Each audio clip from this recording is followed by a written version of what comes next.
कुरुक्षेत्र में छिड़ा महाभारत का युद्ध अब समाप्त हो चुका था। दुर्योधन मृत्यु सैया पर जाने ही वाला था। जांघों में बहुत गंभीर चोट होने के कारण वो अब हिल नहीं पा रहा। बिल्कुल हार जाने के कारण वो बहुत दुखी भी था और सारा सत्यानाश करने के कारण भी दुखी था। और उसका एक मित्र था अश्वत्थामा। अश्वत्थामा बहुत ही विशाल और बहुत ही महान योद्धा। उसकी महानता कैसे धूमिल होती है इस चैप्टर में हम पढ़ेंगे। ये भागवतम का चैप्टर नंबर 4 है और मेरे ख्याल से आपको इस पूरे चैप्टर को समझने के लिए आपको थोड़ा पीछे भी जाना पड़ेगा, फर्स्ट, सेकंड और थर्ड चैप्टर पढ़ने के। लेकिन ये भी चैप्टर आपको समझ में आएगा। हर एक चैप्टर में कुछ ना कुछ राज छुपा हुआ है। इस राज को हम जानेंगे इसी चैप्टर। महाभारत के युद्ध में जब ये सब हुआ तो उसने देखा कि कहीं ना कहीं ये बदला पूरा करने का वक्त, मैं दुर्योधन का बदला पूरा करूंगा, क्योंकि वो उसका मित्र था। अब इस चीज को पूरा करने के लिए उसके दिमाग में बहुत ही शैतानी ख्याल आया। उसने सोचा कि शिविर में सभी सो रहे होंगे, क्यों ना चल के पांडवों का सिर काट कर और उसको भेंट स्वरूप अपने मित्र दुर्योधन को दिया जाए ताकि दुर्योधन खुश हो जाए। समझ रहे हैं? एक कैसा दूषित ख्याल। रात को एक तो युद्ध होता नहीं है मर्यादा के अनुसार, शाम को होने के बाद कोई भी युद्ध नहीं हो सकता है पुराने रीतियों के अनुसार। लेकिन ये उठता है, अपने हाथों में तलवार लेता है या जो भी हथियार उसके पास होगा, जाता है उन शिविरों पर। एक शिविर में लगातार 5 लोग सोए हुए होते हैं। सिर ढक के सोने के कारण या रात होने के कारण उसको पता नहीं चल पाया वो जो 5 लोग सो रहे हैं वो पांडव है ही नहीं, वो तो पांडवों के पुत्र थे। इसने उन सबका सिर काट कर लेकर गया और दुर्योधन को दे दिया। दुर्योधन को बड़ा दुख हुआ। दुर्योधन का सबसे बड़ा दुख ये हुआ कि अब तो दीपक जलाने वाला भी कोई कुल में नहीं बचा। कौन बचा था इन 5 के बाद? कौन बचा था? अब ये बताऊंगा मैं कि कौन बचा था। अभिमन्यु जी का जो पुत्र था, जो तरह के गर्भ में पल रहा, जिसके कारण ही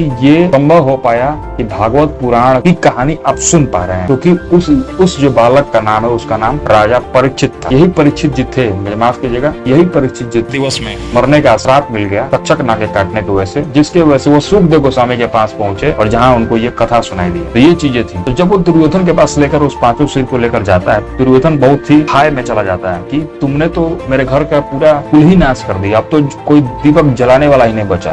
क्योंकि युद्ध में तो लमसम सारे लोग मारे जा चुके थे पांडवों को। और जब सुबह होती है पांडवों को पता चलता है और उस समय द्रौपदी रो रही होती है, उसके पुत्रों को मारा जा चुके। तो उस समय उनको मनाने के लिए अर्जुन आते हैं। मैं तुम्हारे समक्ष अश्वत्थामा का सिर लाऊंगा और उसके सिर पर तुम जब चढ़ के नहाओगे तो तुम्हारे इस दुख का कहीं ना कहीं कमी आएगी। ये वादा लेकर जब वो चलते हैं, अब उन्होंने अश्वत्थामा को दौड़ाना चालू। और जब अश्वत्थामा का घोड़ा थक गया तो अश्वत्थामा चारों तरफ से घिर गया और घिरने के कारण वो डरने लगा और डर के कारण उसने ब्रह्मास्त्र निकाला और अर्जुन पर दे मारा। जब उसने अर्जुन पर दे मारा और भगवान श्री कृष्ण सारथी बने हुए थे, अर्जुन चल रहे, तब अर्जुन ने कहा कि हिरण्यकेशो अब मुझे बताइए कि मुझे क्या करना चाहिए। इसने तो ब्रह्मास्त्र छोड़ दिया। तो श्री कृष्ण भगवान कहते हैं कि ब्रह्मास्त्र को ब्रह्मास्त्र ही काट सकता है, तुम भी ब्रह्मास्त्र चला। ब्रह्मास्त्र जब ये अर्जुन चलाते हैं तो चारों तरफ चीजें जलने लगती है, क्योंकि एक ब्रह्मास्त्र काफी था हर चीज जलाने के लिए। अब तो 2-2 चल गए। लास्ट में क्या होता है, जब चीजें आपस में जलने लगते हैं, सब चीज तहस नहस होने लगता है, तो अर्जुन चीजों को वापस लेना जानते थे, उस ब्रह्मास्त्र का तोड़ जानते थे कि वो कैसे उसको लिया जाए। अर्जुन ने दोनों ब्रह्मास्त्र को वापस ले लिया। जब अर्जुन ने ब्रह्मास्त्र को वापस ले लिया और उसके बाद उसको बंदी बनाकर, अश्वत्थामा को बंदी बनाकर द्रौपदी के पास लेकर गए और द्रौपदी ने कहा कि ये हमारे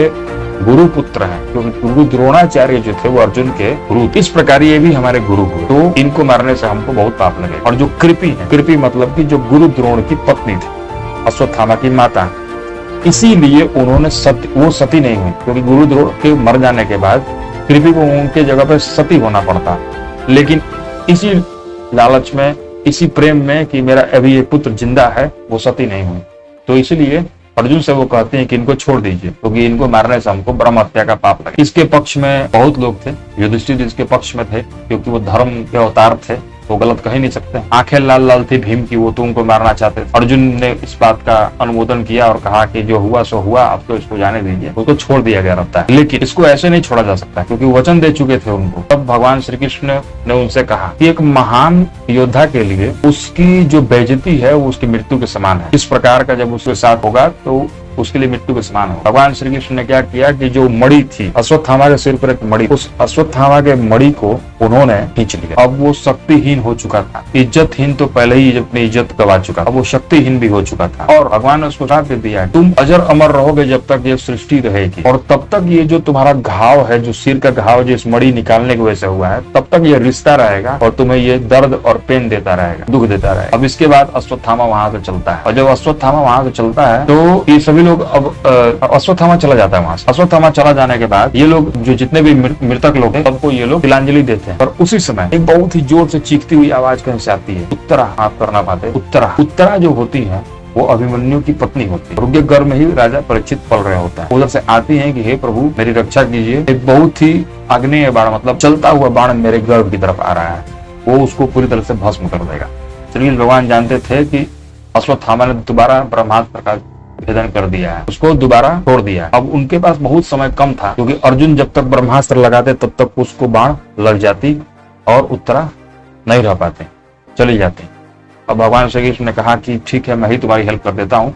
भगवान ने तुरंत अपने सुदर्शन चक्र को लाए और उसके गर्भ में प्रवेश करके उस गर्भ की भी रक्षा की और उत्तरा की भी रक्षा की, और सुदर्शन चक्र के कारण ब्रह्मास्त्र उसमें समा गया। और इस प्रकार ये जो चैप्टर है वो कंप्लीट होता है, और धीरे अगले चैप्टर में हम पढ़ेंगे कि कैसे राजा परीक्षित का जन्म होता है। अब ये चीजें होती हैं, इसके बाद चैप्टर नंबर 4 कंप्लीट।